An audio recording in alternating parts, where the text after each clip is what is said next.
What's up guys, for today's video, for today's vlog. Ngayong araw nga mga kabulit, dahil naubusan na tayo ng laban na bangos, kaya mamamana na naman tayo sa dagat ng mulmul para may pang-ulam. Nalsok ang malalaking mulmul, may pang-ulam na. Tara at samahan nyo ako. Let's go!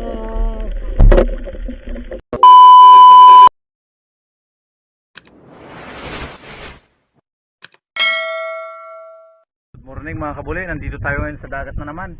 Mamamana tayo ng isda. Solo fishing lang tayo ngayon mga idol, mamamana tayo. Gamit kong pana oh. Tayo ng pangulam ayos na.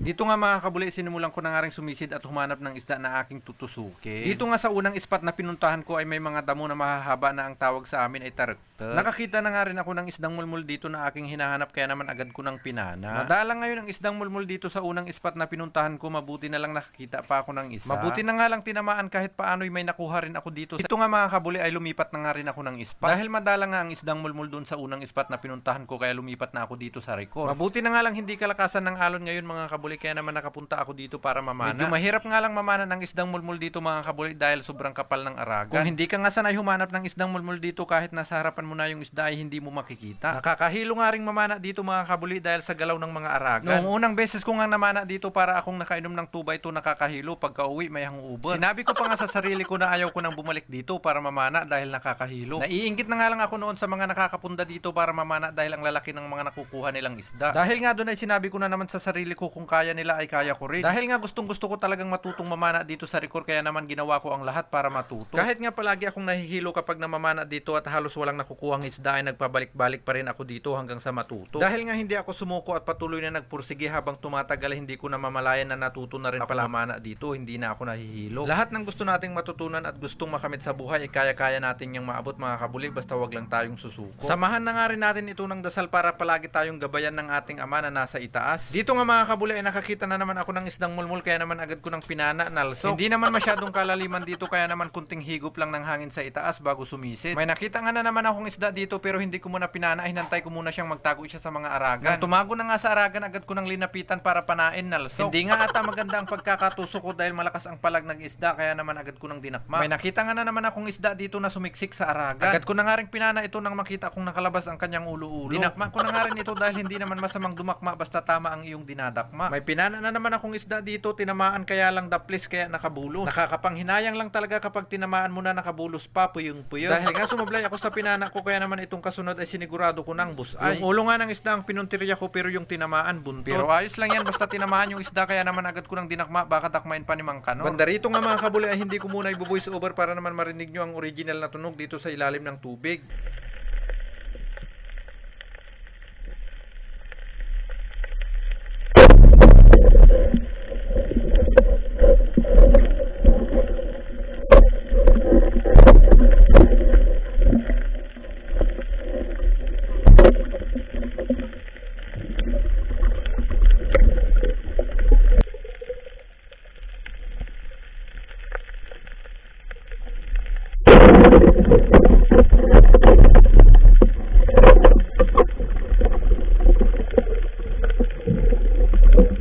Dito nga mga kabuli, habang ako ay namamana, gusto ko lamang magpasalamat sa inyo dahil sinubaybayan nyo itong aking pamamana hanggang dito sa dulo. Sana bago matapos itong aking video mga kabuli, ay huwag nyo na naman kalimutang i-like at i-share itong aking video. Sa mga bago lang, kami po pala ang Buli ni Anaw na taga dito sa Bulinaw, Pangasinan. Kami po ay gumagawa ng mga video patungkol sa aming pamumuhay at pangingisda at pag-a-adventure dito sa aming bayan.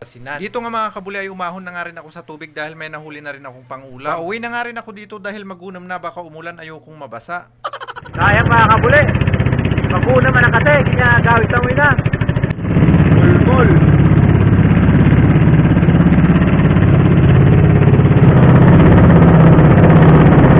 Lagi ako muna muna, mamanang tamuot. Ito, sasayin na lang,